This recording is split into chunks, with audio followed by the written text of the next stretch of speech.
Учебный корпус транспортного техникума – это современное здание, оснащенное всем необходимым оборудованием. Электрические схемы, действующие модели, механизмы, макеты железнодорожных станций, различные тренажеры, в том числе воссоздающие реальную обстановку железной дороги. Обучаю студентов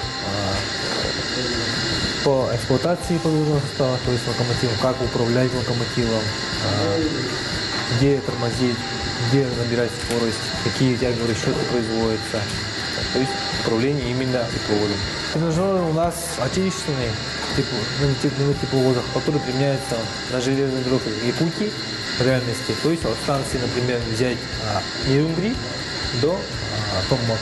Одним из учеников является Федор Гоголев, будущий помощник машиниста. Немногословный паренек, ловко орудуя приборами тренажера, показал нам, как завести тепловоз. У тренажера приборов, лампочек и рычагов не меньше, чем в кабинете пилота воздушного корабля. Это очень ответственная работа, поэтому внимательно следить за прибором. А почему ты выбрал эту профессию? Просто нравится. Нравится будущая профессия и студентам группы организации перевозок и управления на железнодорожном транспорте. К слову, каждый кабинет в техникуме оснащен различными тренажерами и макетами железнодорожных станций. От слов, как говорится, к действию. Мы сейчас находимся в кабинете организации перевозок. Здесь обучается группа организации перевозок и управления на транспорте. Первый, второй и третий курсы. У нас есть вот искусственный макет, на котором выполняются маневры, формирование состава, а также сортировочная горка. Там тоже выполняются различные маневры. Макет искусственной станции, конечно, очень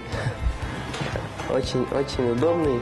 По лекции ты не знаешь же суть, а тут наглядно можно по примеру сразу попрактиковаться. Все понятнее становится. Ну да, более. Сейчас мы находимся в кабинете автоматизированной системы управления на примере станции Нижний Бестях. То есть можно сказать, что не входя из одного помещения, можно управлять всей станцией, можно сказать, да.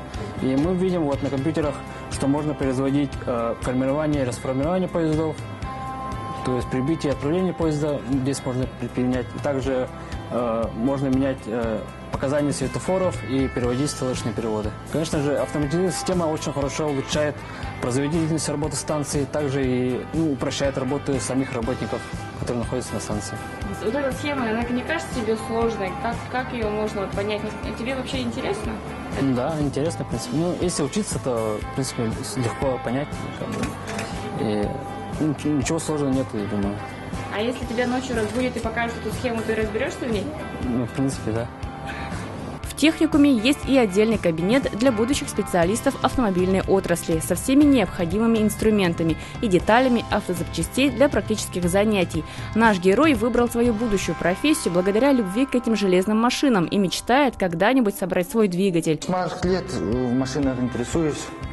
Я сам люблю это разбирать, собрать любые механизмы.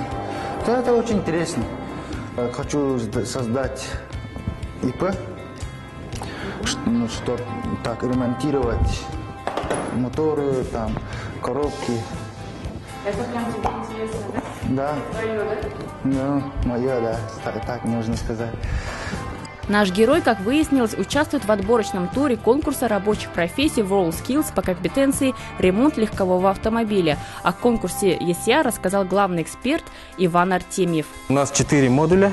Первый модуль – это общая электросхема автомобиля Nissan Almera. Так, там ребята должны устранить по электрике, да, где фара не горит, генератор не работает, стартер не работает, такого типа.